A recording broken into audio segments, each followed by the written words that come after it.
benefits of the federal investment in research are numerous and have produced enormous gains to the U.S. economy, as well as advances in health, national security, and many other areas.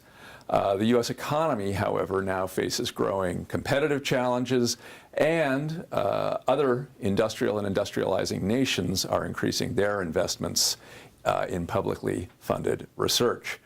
The U.S. Congress, therefore, asked the national academies to examine the sources of and magnitude of the benefits of the federal investment in research for the U.S.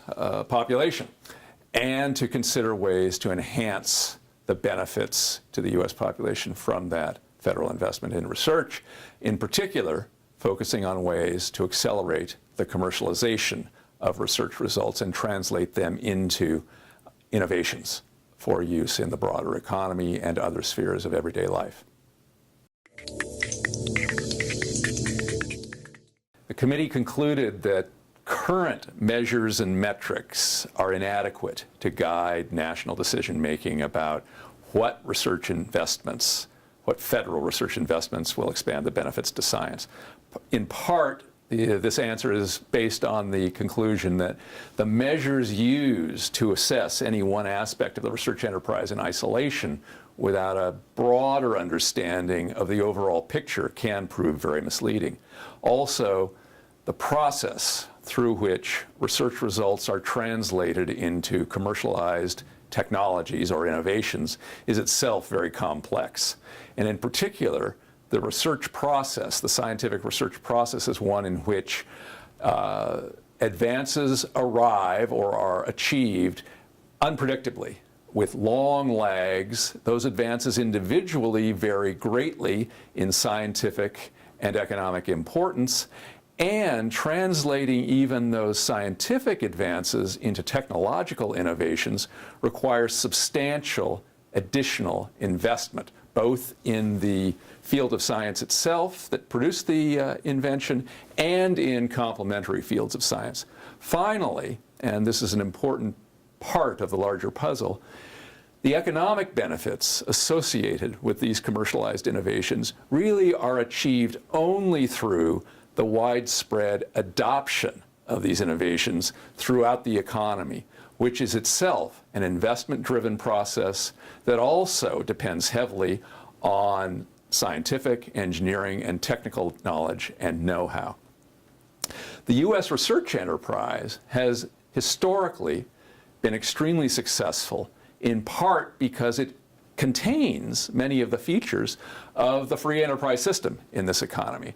This is a research system that involves a lot of competition among individual researchers and among institutional performers of research. It is a meritocratic system in which peer review and other evaluation techniques assess the quality of proposals and of individual research teams. It's also a system that tends to reward risk-taking and, in effect, is an entrepreneurial system.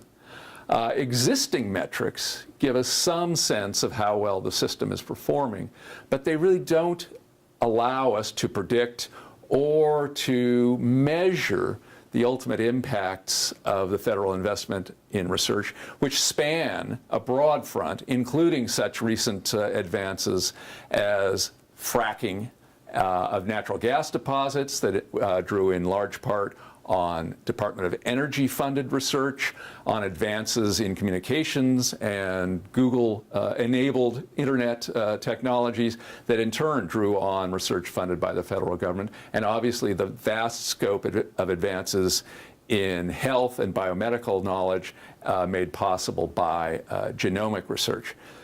All of these advances individually depended on a complex set of components linking research, technology development, and adoption, and those components themselves are very poorly captured in existing measures, existing data, and existing methods for measuring the returns to federal investments in research.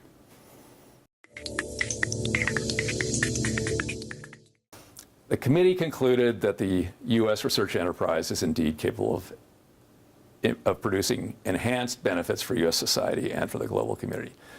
But to reap those benefits, it is necessary to understand what has made the U.S. research enterprise so successful. Increasing the benefits from research depends far less on government promotion of efforts to commercialize research results and far less on targeted efforts to increase investment in scientific research in fields that are deemed to have the greatest commercial potential than, in fact, focusing on three key pillars of the research system that have contributed to the great success and extensive benefits of the U.S. research enterprise. And these three pillars are as follows. A talented and interconnected workforce is the first. And by interconnected, I mean a workforce that is well linked among domestic institutions performing research, where researchers are communicating extensively with one another within the U.S. economy and communicating and mobile across institutions within the U.S. economy and between the U.S. and foreign research enterprises. The importance of talent is really hard to overstate in the context of the U.S. research enterprise. And talent benefits not only from public investments in traditional education and research training based on scientific and engineering research, but also from highly skilled immigrants, partnerships, supportive research environments, and worldwide networks through which these researchers are connected with one another. Second key pillar of the system is adequate and dependable resources. Stable and predictable federal funding, something that has been lacking in recent years, encourages talented students to pursue scientific careers, keeps established researchers engaged over a career, and attracts and retains foreign talent. Flexibility and stability in funding, along with a culture that tolerates failure and encourages risk-taking, may inspire researchers to pursue riskier and potentially more transformative research initiatives. Finally, the third and very important pillar is world-class basic research in all major areas of science. Basic research in which investigators pursue research topics primarily for increased human understanding and not necessarily with a focus on a particular technological goal or a particular commercial application, provides the foundation for discovery and the knowledge for future economically significant innovations. Federal investments in basic research contribute to the growth of a trained workforce, support the infrastructure necessary to conduct research, and enable U.S. researchers and would-be innovators to exploit worldwide networks of researchers. World-class basic research in all major areas of science is especially important in the modern era because truly transformative discoveries depend on research in a variety of fields, and because the increase in global scientific research capabilities, the increase in research capabilities in nations around the world mean that increasingly a scientific discovery made anywhere in any individual research institution is quickly known everywhere throughout the global economy. And the competitive advantage associated with the innovations that in turn build on that research advance may in fact not flow exclusively or primarily to the nation in which those research advances were initially achieved. Importantly, a world-class basic research enterprise supported by federal funding attracts scholars from around the world who contribute to the excellence of the U.S. research enterprise and create effectively a self-reinforcing cycle where excellence attracts talent and talent builds excellence.